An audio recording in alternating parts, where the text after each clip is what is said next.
Now I'd like to introduce our speaker, Robin Wilson-Beattie, founder of Sexabled. Robin, you now have the floor.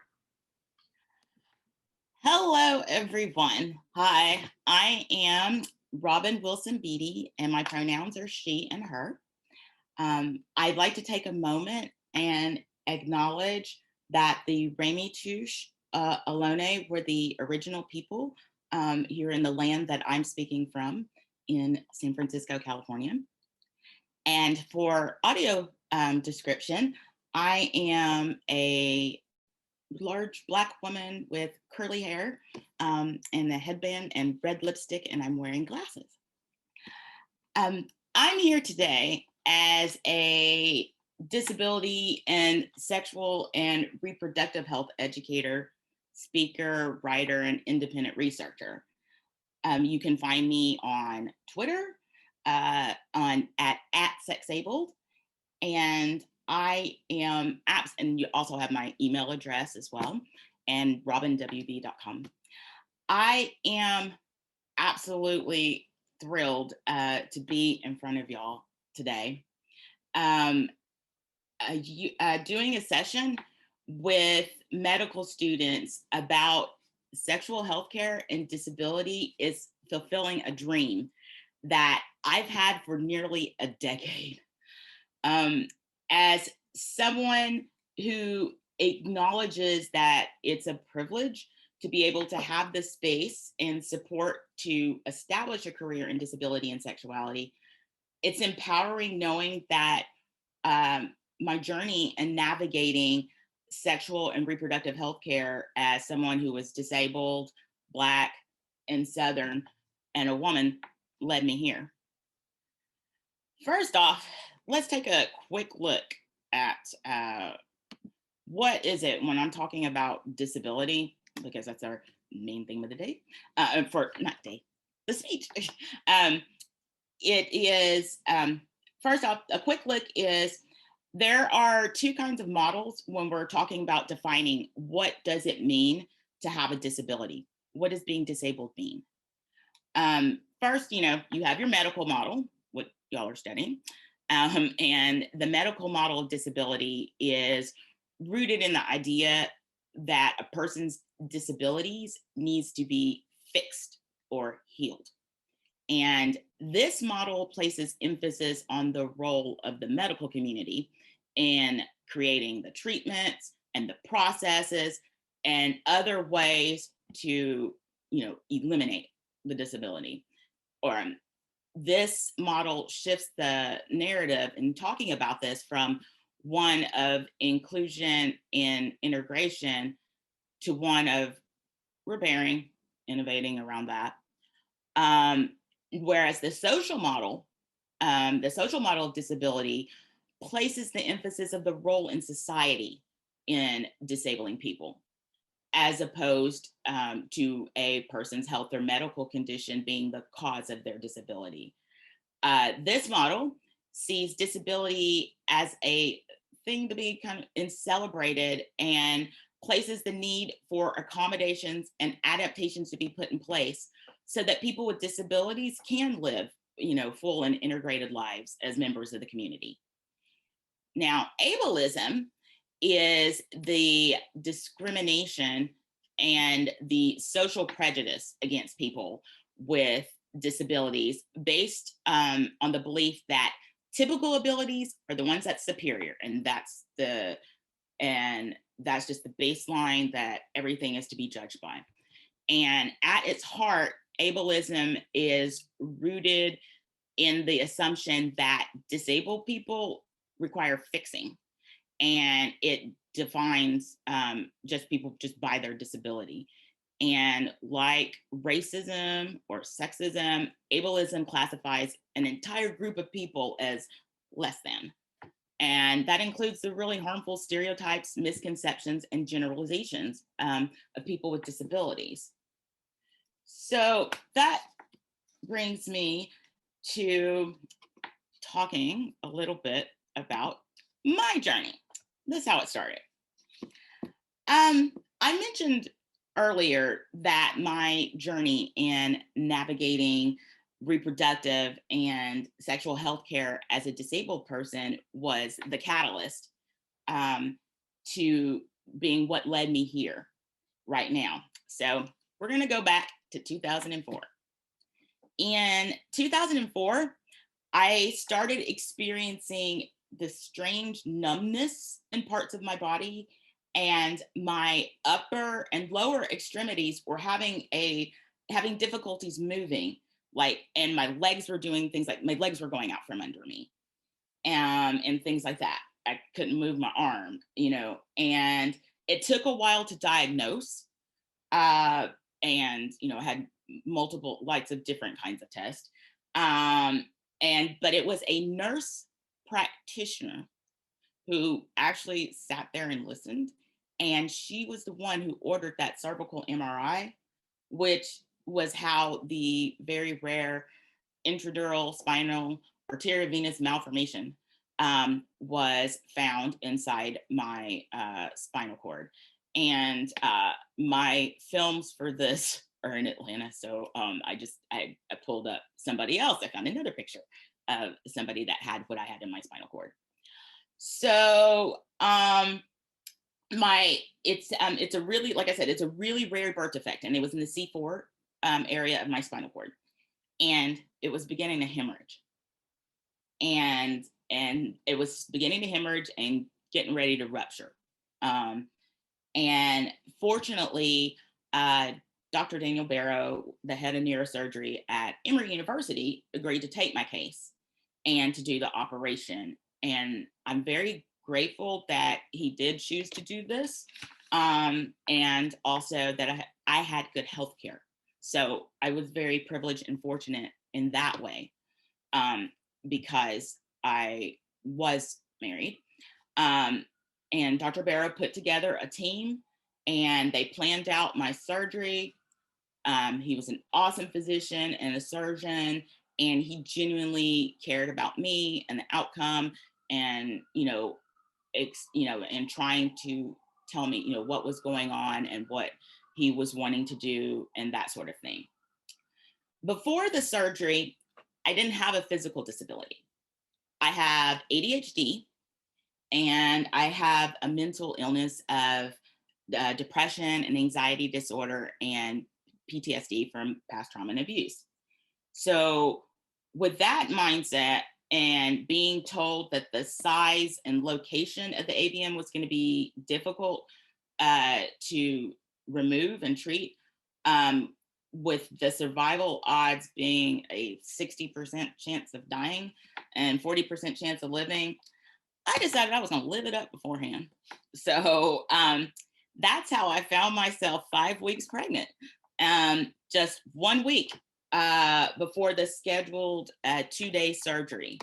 I'd like to do the first one was the embolism, and the second one was to do like the laminectomy and fillet the spinal cord and take out the AVM. So when I found myself pregnant, I was over the moon. I was scared, but I was hopeful. To me, this was a sign I saw from the universe, that things were going to be all right.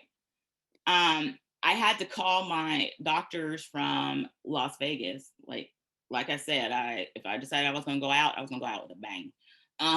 So I let them know about the pregnancy, and the doctors involved in the operation, including my regular gynecologist, were not happy at all with this additional complication to work around with doing this surgery. And so I was strongly pressured to have an abortion.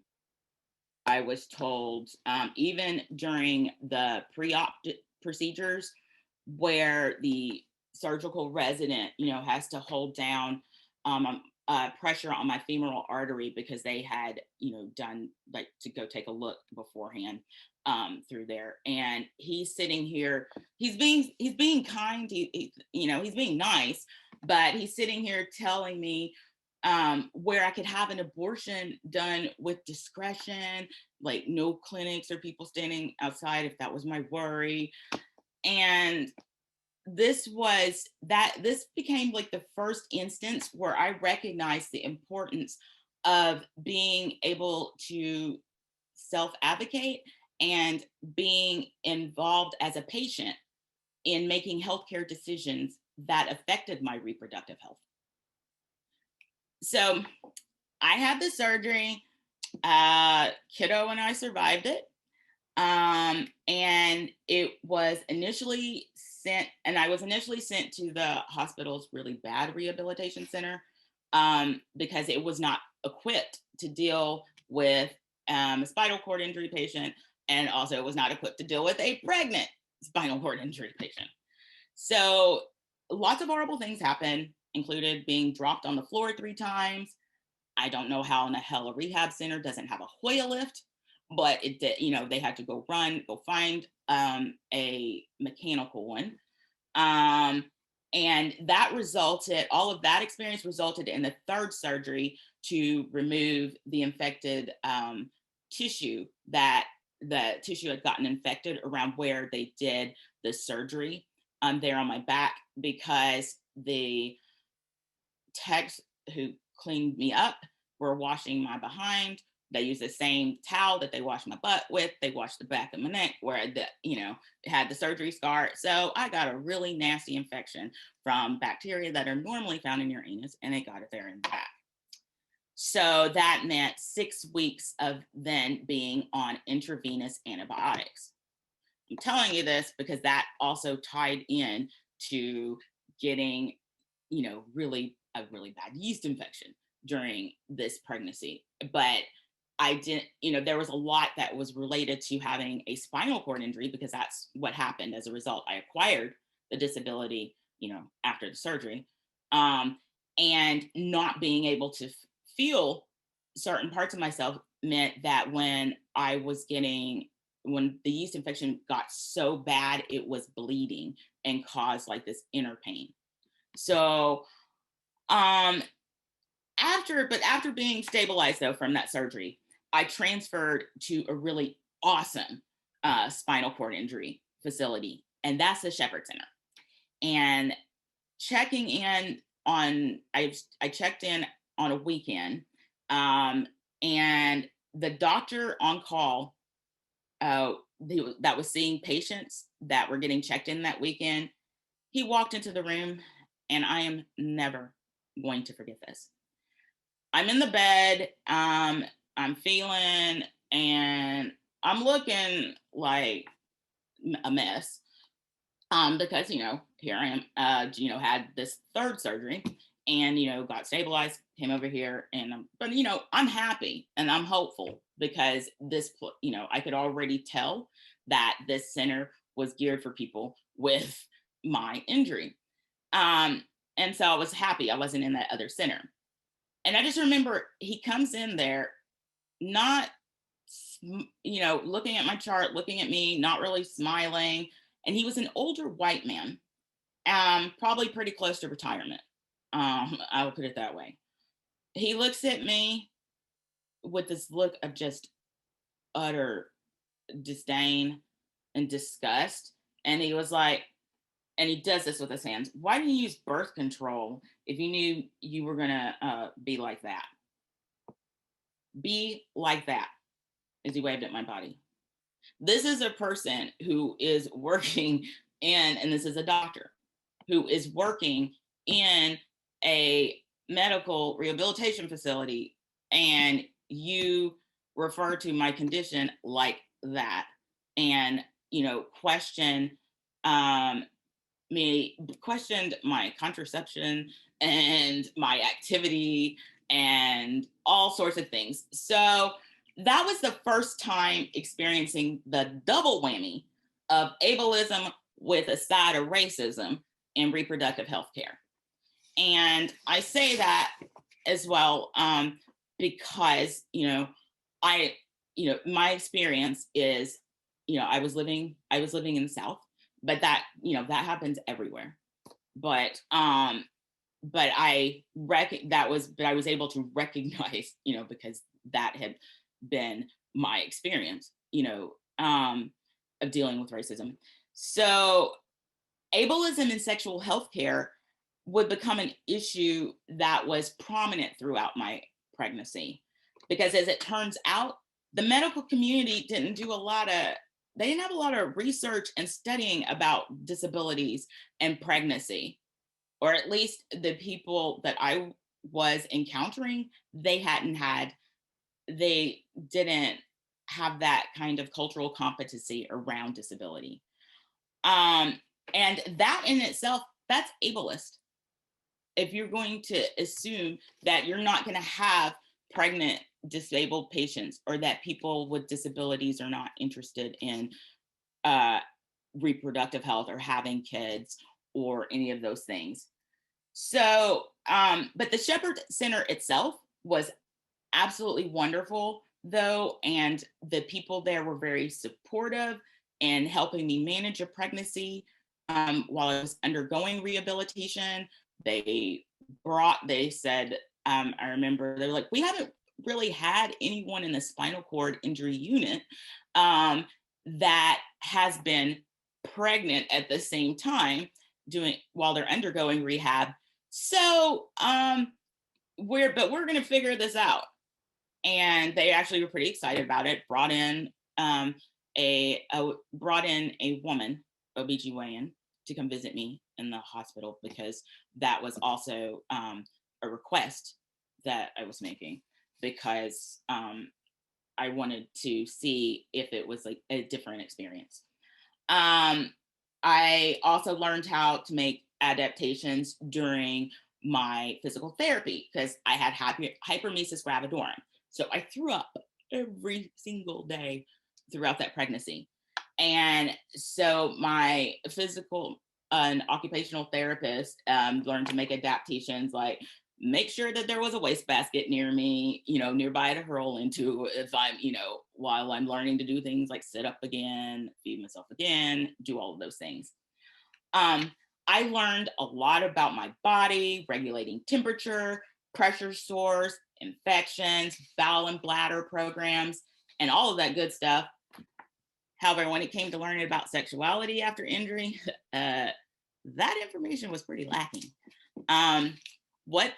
How we got a very extensive, like I said, education about all other aspects and systems of our body, and how they were changed due to spinal cord injury, and what you needed to do to take care of yourself. But when it came to sexuality, there was no education around any of that kind of thing. So they decided to address sexuality by separating us by the genders that we were assigned at birth. And we were shown the most depressing 45-minute film, where it basically seemed like your sex life was over. And the only advice I got out of that was, well, you can cuddle. And I'm like, I was in my second trimester by now at that time, and wasn't really interested in figuring out sexual expression because I was not feeling it. But at that moment, I just remember being really angry and going, that's bullshit. This is the info we're getting. Once again, ableism at work. When we talk about disability and sexuality, rehabilitation centers play really important roles in the recovery of people returning to their daily lives. And people with disabilities have sex. We have sex. Talking about body safe adult products to use, importance of lube, adaptations for paralysis, those kind of things. Those are the kind of things that we needed to cover in class, but they weren't, because ableism in the medical field means that the sexual health of disabled people is not seen as important. So after all of that, this is how it's going. I now have a 16-year-old boy who is the absolute blessing and joy of my life. And so this experience of having this wonderful child was the beginning of how disability and sexual and reproductive health became the interest and focus of my advocacy activities and career. So throughout the years, after finding disability community, being involved in advocacy, talking to, you know, countless other people with disabilities, and other people with disabilities working around health justice, reproductive health justice, and education, and all of that. Um, that became, the interest and focus of sexuality and reproductive and sexual health became the interest and focus of my advocacy activities and career. And so after but throughout the years, and also experiencing a lot more examples of ableism in the reproductive healthcare system. We don't have all day, though. I do know this. So I've noticed there are some common ableist ideas in the healthcare field. And I think that this is important for y'all to learn. Here's a list, and I know that you're getting copies of the slides, so I just kind of threw them up on a list. But debunking assumptions. You meet one person with a disability, you've met one person with a disability. And hold on. And birth control and contraceptives, reproductive health access, accessible medical equipment, heterosexism,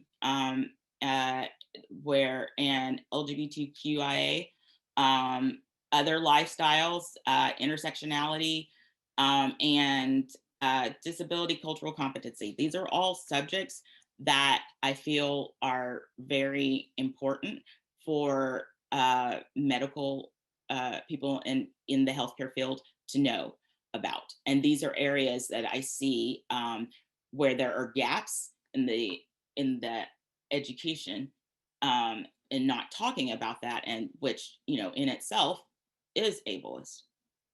And because here we have, like I said, assume nothing. You met one person with a disability, you have met one person with a disability. You cannot assume anything about someone's sexual orientation. Here I have, this is a photo of Andrew Gerza, who is a very outspoken, wonderful disability and sexuality educator, advocate. He is gay, a gay male, identifies as a leather boy, kinkster. But I have talked to people with, especially other queer people with disabilities, who say that they have visited their doctors and stuff, and they haven't. This one man said, nobody asked me until I was 27 what my sexual orientation was, because a medical field of, because I know that people are products of their culture, but having this heterosexist view that if someone is interested in having sex or having children or whatever, then that means, then they're living this heterosexual monogamous lifestyle, which is not necessarily the truth for everyone. So having to learn about the intersections of different sexual orientations and what that means for people with disabilities in getting healthcare. For instance, my son was born female and is trans, also a person with autism. However, he's going to have to have get checked for like cervical cancer and all those kind of things. He still has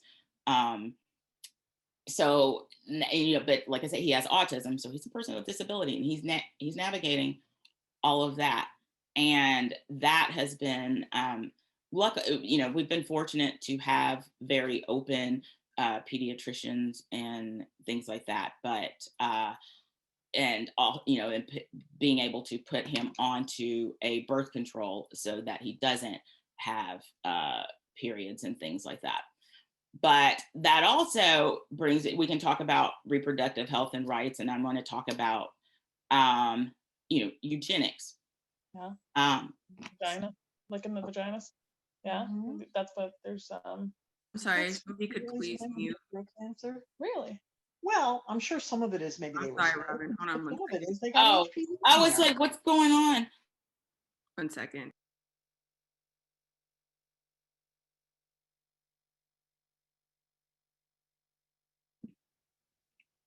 Okay. You should be unmuted now. Okay, awesome. Oh, all right. I probably, I don't, if I said it wrong, I am sorry. I am, and so so people with disabilities have had their reproductive health and rights violated throughout the centuries. And particularly around the right to be parents or have children, being there's a history of people being sterilized against their will, without being asked, or any of those things. There are parents who ask for this for their kids, or to have I remember I once was working as a personal care attendant with someone with cerebral palsy, and she was talking to me and she's telling me, yeah, well, my parents want me to have a hysterectomy because it's getting too hard to move me around, and they don't want to deal with me having a period, and and things like that. So in order, messing with your reproductive health in order to be able to be assisted in living, in living, that's a huge ableist thing. And that's also, like I said, that can be, we can also talk about people with disabilities that live in institutions or group homes and all of those kind of things, but we don't have that kind of time. But these are areas that you have to think about when talking about that, and not making assumptions. And also some people, and also because there are things that people will sit there and they'll think about disability and sexuality, and they're going, oh, well, disabled people have sex, you want to have sex, but also don't assume that some people are not interested in exploring their sexuality, and that's okay too. But the thing is, it has been where people have made the assumption that people with disabilities are not interested in sex because they're like, don't you have enough to worry about? No, we're human beings, and disability is a natural part of the human condition. Sexuality is a natural part of who we are as human beings. So it makes sense that people with disabilities are also sexual beings because we're human beings. So I think that is probably one of the key things, rather than looking at disability as this problem that has to be fixed and eliminated or taken or pushed to the side. Learn about how, when I was talking about like the social model and the barriers, it's not that I couldn't have, somebody couldn't have a kid and be paralyzed or something like that, but the disability from that is not having like the support or resources or things like that, and aid, you know, in being able to take care of that kid, having your place, being able to have your place adapted so you can, you know, so you can sit there and give your baby a bath, or, you know, or get in your house, all those kind of things. So which brings me to talking about accessing care and equipment. I have a link on here. It is an article about this clinic here, where it is a clinic where people with disabilities can access obstetric gynecological care. And Dr. Okay, is that gonna pull it up? No, yes, maybe. Okay, I thought because I thought this was really important, because I read this, the Gaylord Specialty Healthcare's gynecological clinic for women with disabilities, it's in Connecticut, in Wallingford, Connecticut. And she is a doctor. She has adaptive equipment. You can, you know, and those sort of things are very important, because, you know, think about it, that one of the first things, like when you go into a doctor's office, you need to be able to actually get on the equipment. A lot of, it wasn't until I moved to California that I actually saw an accessible like gynecological table. I have also, I mean, I've been to other medical offices where they, you know, just having just an accessible table, like I just have to stay in the little chair because I couldn't hop on to that examination table because it's up high and it's not built, you know, it's not, you can't lower it. And also having, you know, being able to put feet in stirrups and stuff, and needing assistance for, you know, because certain stirrups, you know, the feet would slide and things like that because I'm paralyzed.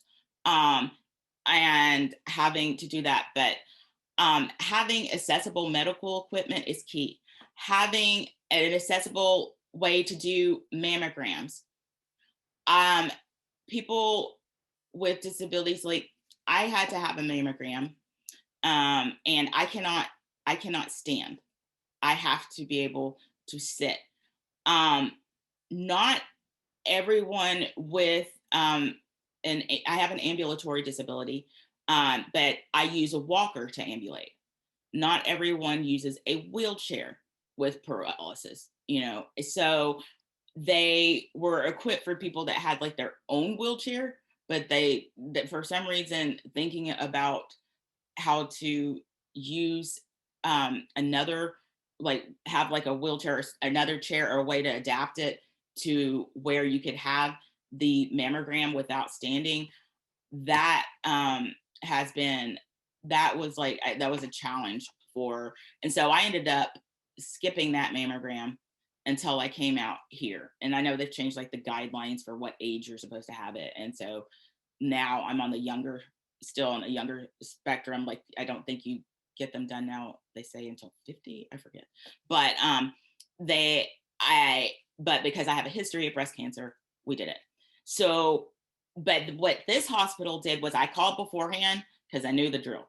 And so having to call beforehand and say, hey, what kinds of adaptations do you have for a mammogram equipment? And so I talked about it beforehand, and there was a little bit of a mix up when I got there, but we ended up, you know, and also this is during COVID. So, you know, you're trying to make, you know, adaptations during a time where everybody's having to adapt everything. But they were able to clean up one of the wheelchairs that they have there to transport patients and put that in there. So and so, you know, when I was talking about the accessible equipment, and also, you know, the fact intersectionality, you have to think about your patient's experience, because people with, you know, disability as a human condition, it is not you know, it can happen, you know, disability is something that happens to everyone. You know, it doesn't matter about gender or race or religion or sexual orientation, any of that stuff. However, the experiences of people with disabilities are different and affected by these other identities that intersect with their with who they are, and that affects their experiences and how they're treated, and that includes in the medical community, because doctors and nurses and stuff, they're bringing all of those biases and all of those things into their practices. Um, I and I know it seems like I have all these, what kind of stories are these? But you know, they are the truth, and this is what people go through with disabilities. My stories, I feel like, are mild. I have heard other, you know, from other people, things that have been like, whoa. Um, um, this one time, okay, I had to go, I have a condition with deep rolling veins, and after I had a lot of drama with the pregnancy, like towards the end, I had to, you know, have a C-section under general anesthesia because I could not have an epidural, because as the anesthesiologist at first, who did not believe me, luckily then I knew to carry my films places, and I handed him my films and I was like, this is my spinal cord. He went, took a look, he came back, he goes, I don't know how you're walking. Your spinal cord is a train wreck, and we're gonna have to do this under general. Because he had told me, oh, I've never not been able to do an epidural. And yeah, you can do it. But from the C-section, though, because my body already was at its lowest ebb, I got another infection. I got septic pelvis thrombosis. So I was in the hospital for several weeks. I also had preeclampsia, and I was in the hospital for several weeks after having my baby. But during that time, when I got to get out, I had to still, one of the conditions of getting out was to give them a blood sample, a daily blood sample. To do that, I needed to go to an oncology center because they had experience in working with very weak, you know, veins or rolling veins, things like that. The nurse there saw my husband, who was sitting there doing work on his computer. And my husband at that time was a white male, British, and I guess he was dressed nice, whatever. She decides that she's gonna go talk to him. I was not sitting next to him at that point because I had gone out, and she was like talking to him or whatever. And then she saw that when I came over and I said hi, blah, blah, blah. And she was like, wait, you're married to him? How does someone like you get someone like that? Okay, these are not things you need to hear. You know, when you come in there for some healthcare, you don't need to sit there and hear your racist BS. I just remember going, and after, you know, because we were getting ready to go, because I had just gone and did the blood thing, and I just remember being in an elevator and just being angry. And I'm like, is it because, you know, I'm a Black woman, a disabled woman, we're not supposed to have a good partner? What? And you know, I'm supposed to keep the good white man for you? What the hell? I didn't know what I didn't know what that was all about. And but I just knew that, you know, that was, like I said, that was the beginning. That was all in the beginning. So I have learned a lot about this, and so about the subject, and like I said, it's become my life's work, and I'm very passionate about it, and I want to continue to write and to talk about these things. Something that I feel is important, and one of the first things that I did and I noticed was, and I'm here on my resources, I wrote an article about things to think about, about birth control when you have a disability. Because I didn't see any, there weren't, and I still, like, if you look for, and this article, I wrote this in 2017. And the last time I checked, I have seen some medical articles, but not still, having a lay person just talking about these things. These are not things that I was talked to about from my doctor.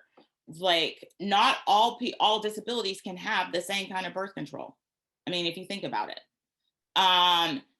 I knew that for there certain hormonal birth controls, like with mental illness, depression, they're not gonna work. That's not gonna be a really good option for you. And also there's there are also mobility issues affect your birth control choices. People with mobility issues may have a higher risk of blood clots. So hormonal birth control that contains estrogen, like the pill or the patch or the ring, that might not be your best option. And because of the increased risk from the lack of mobility, plus increased risk from estrogen, mean that the risk of blood clots with these methods is really high. Also, Robin, all right, just to give you a 5-minute warning. We have 5 minutes, so questions. Just one. Okay. Okay. Well, that's cool. All right. But anyway, okay. So here we go. I've listed some resources and information that I feel that would be really great for medical providers to take a look. People with disabilities have been writing things in coming and have pamphlets and books and things about medical issues that they want around, reproductive health care and things that they want people to know. They're like, I have an article on here from an autistic network, autistic self-advocacy network. Also for young people with disabilities, like pediatric sexual health care and things like that. But anyway, and I have even more, which I was told that I can provide later. So thank you very much for attending and listening to this presentation. And I hope that as future and current healthcare providers, that you think about the journeys of your disabled patients and what they have been taught about their bodies and their rights. And here, like I said, there are some resources out there to explain more about some of the areas that I've touched on today. And like, here's some things that I found useful. And so now I am open and I am happy to answer any questions. Thank you so much for having me. Thank you so much, Robin. That presentation was incredibly informative. We definitely have some questions in the chat. So actually chat monitor Stefano is actually going to read out the questions to you. Okay.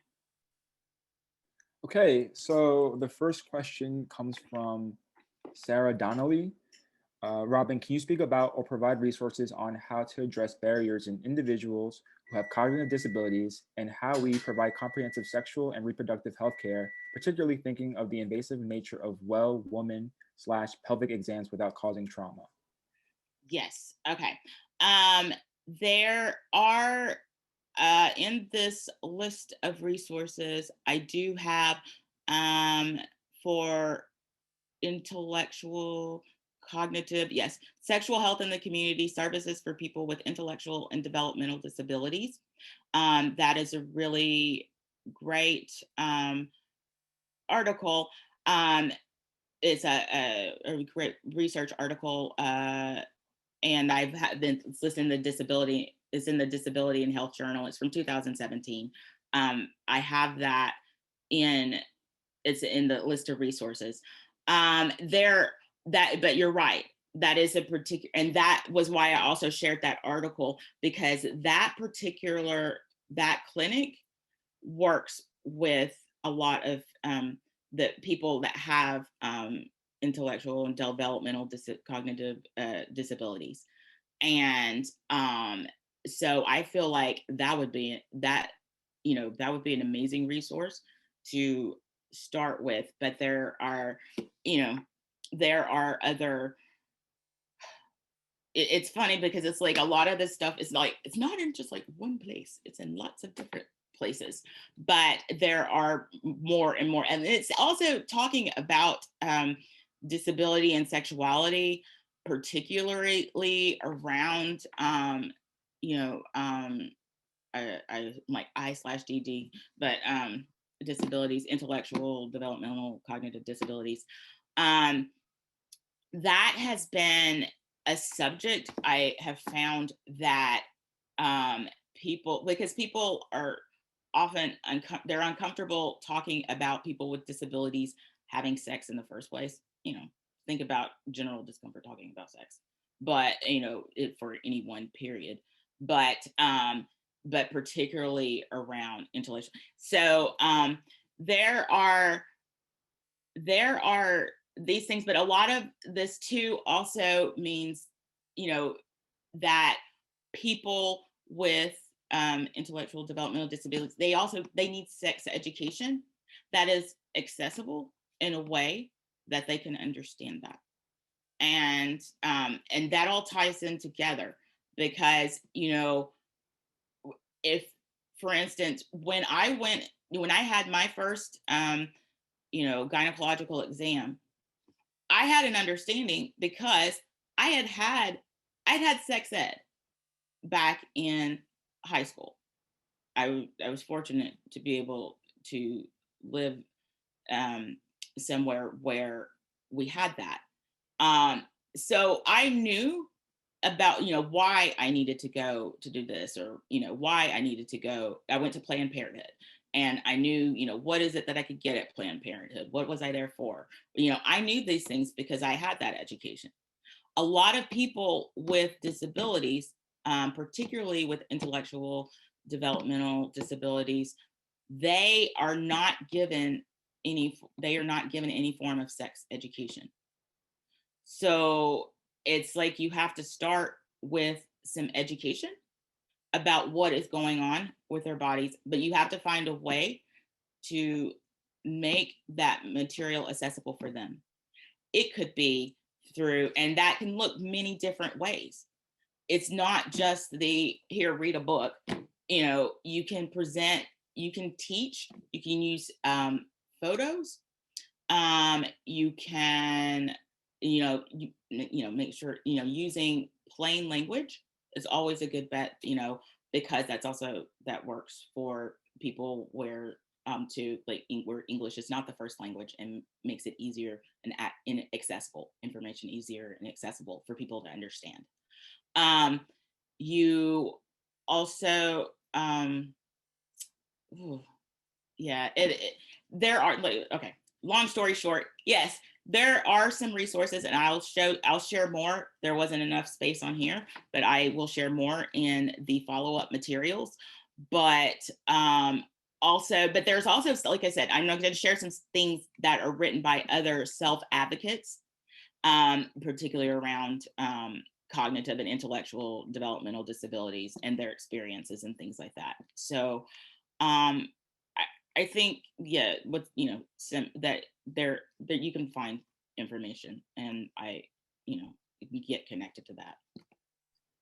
Thank you so much, Robin. Unfortunately, we only have time. That was the only question that we had time for. But Robin has just been like a wealth of information. Robin, if it's okay, like hopefully the chairs can share your information, your social, your Twitter. I mean, I love following Robin on Twitter because I just learn so much. So like every day I log on. So that's a way for her to connect with her. And then also as chairs, we decided that there's just so much information that we cannot fit in a 45-minute period. So we're definitely going to reach out to Robin and all our other speakers and just ask them for a list of resources that can eventually be sent out to all our participants if y'all want to learn some more. So thank you so much, Robin, for spending your time, for sending us some California sunshine. And so again, thank you so much, Robin, for your time. And I'm going to see everybody at closing. Thank you so much. Bye, Robin. Bye.